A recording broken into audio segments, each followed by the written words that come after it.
meditate now. When I get up all in ya, yeah. We can hear the angels calling us, yeah. We can see the sunrise before us, yeah. And when I'm in that thing, I make that body sing. Baby, I'm perfect for you. And if you like, then I drive it with the windows down. And if you like, going places we can't even pronounce. If you like to do whatever you've been dreaming about. Baby, you're perfect. Baby, you're perfect. Assalamualaikum warahmatullahi wabarakatuh. Perkenalkan, nama saya Devi Lestari dengan NIM 2203042883. Di sini saya akan mengerjakan tugas UAS dari dosen pengampu yaitu Bapak Iqbal Ahmad SEM. Di sini saya akan menyampaikan materi pertama pada pertemuan 9 yaitu tentang sistem telekomunikasi dan jaringan. Telekomunikasi adalah pertukaran informasi atau hubungan antara satu tempat dengan tempat lainnya menggunakan bantuan peralatan elektronik. Dua sistem telekomunikasi. Yang pertama, sistem telekomunikasi terdiri dari dua sisi, yaitu pengertian informasi, transmitter of information. Dalam komunikasi, pemancar atau transmitter atau pemancar radio ialah perangkat elektronik yang menggunakan gelombang radio menggunakan antena. Fungsi sistem telekomunikasi ada 3. Yang pertama, transmitting device. Transmitting berfungsi menyampaikan informasi dari satu tempat ke tempat lainnya. Yang kedua, connecting device berfungsi menghubungkan perangkat sehingga pengguna dapat menghubungi pengguna lain. Yang ketiga, terminal.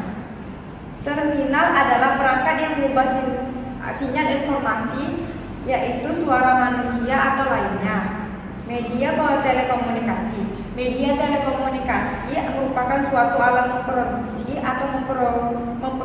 atau mempromosi, mendistribusi, menyebarluaskan dan menyampaikan informasi. Selanjutnya saya akan menjelaskan materi pertemuan 10 yaitu internet, intranet, dan eksternet. Internet sebenarnya adalah singkatan dari kata information network, merupakan kumpulan dari jaringan-jaringan komputer yang terhubung menjadi sebuah sistem yang teratur.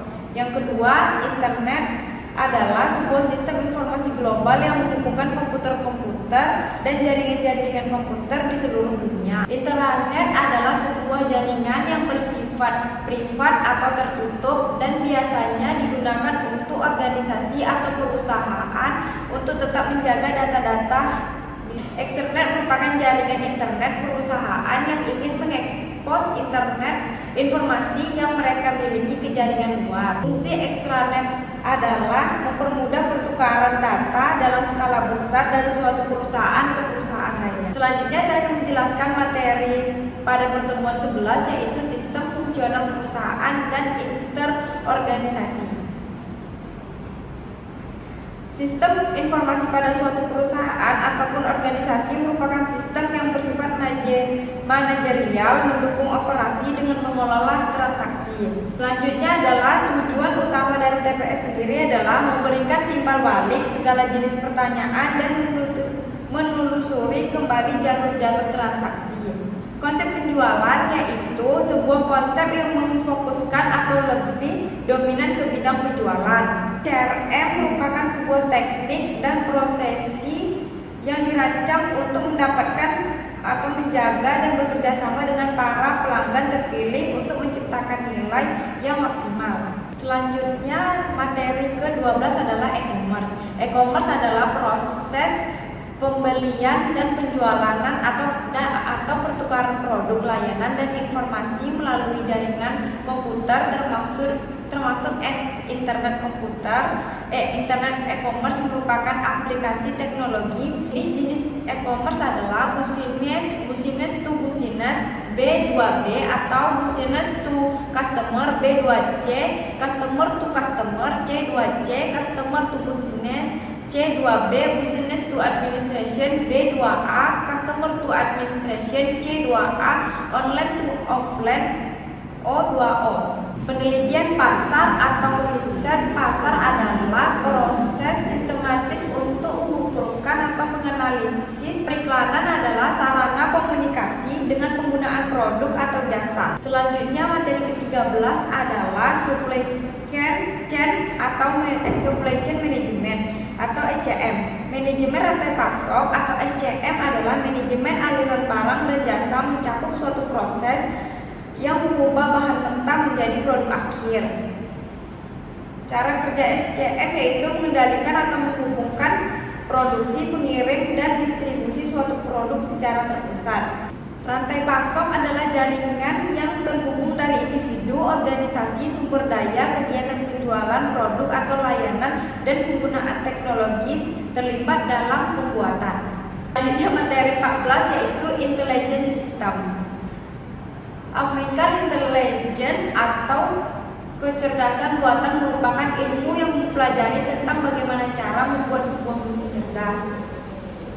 Sistem cerdas adalah mesin dengan komputer tertanam yang terhubung ke internet yang memiliki kapasitas untuk mengumpulkan data, menganalisis data, dan berkomunikasi dengan sistem lain.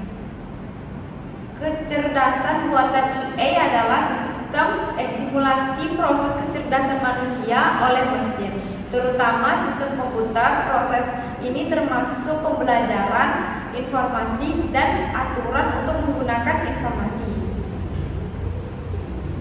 Jenis artificial intelligence. Yang pertama, mesin reaktif. Yang kedua, memori terbatas. Yang ketiga, teori pikiran. Dan yang keempat adalah kesadaran diri.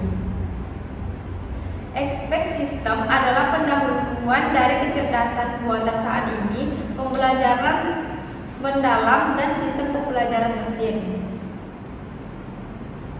Dalam kecerdasan buatan atau bisa disebut IA, sistem pakar adalah sistem komputer yang kekurangan expert system adalah kurang akal sehat. Yang kedua, biaya implementasi dan pemeliharaan yang tinggi. Yang ketiga, kesulitan dalam membuat aturan inferensi. 4, dapat memberikan solusi yang salah. Selanjutnya saya akan menjelaskan pada pertemuan 15 adalah hak atas kekayaan intelektual. Haki adalah suatu hak yang muncul dikarenakan oleh suatu hasil dari olah pikir otak dengan menciptakan suatu produk atau proses yang bisa digunakan oleh manusia. Hak atas kekayaan memiliki 3 kata kunci yang sangat penting, yaitu right, haki, properti, kekayaan, dan intelektual adalah intelektual. Hak atas kekayaan intelektual adalah hak yang spesial dan eksklusif. Hak ini akan diberikan kepada seseorang atau suatu kelompok atau sesuatu yang diciptakannya. Hak terhadap kekayaan industri, hak paten, merek, rancangan, rahasia dagang, hak cipta, perlindungan varietas. Sekian penyampaian materi dari saya, lebih dan kurang saya mohon maaf. Wabillahi taufiq wal hidayah. Wassalamualaikum warahmatullahi wabarakatuh. Yeah, Bobby Valentino.